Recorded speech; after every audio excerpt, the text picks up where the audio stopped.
My name is Antonia Hockton, and I'm back in college to clean and repair another of our monuments. And this time we're with this beautiful monument here, which is to Warden Woodward. What I've found is it's particularly fine carving.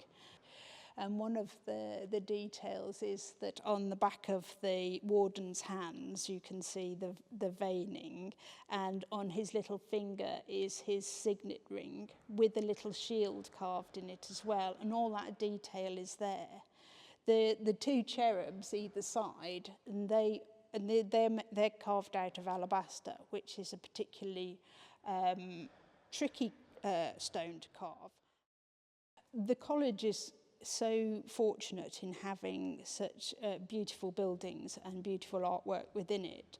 There is a responsibility to keep those for future generations of both students and public to see.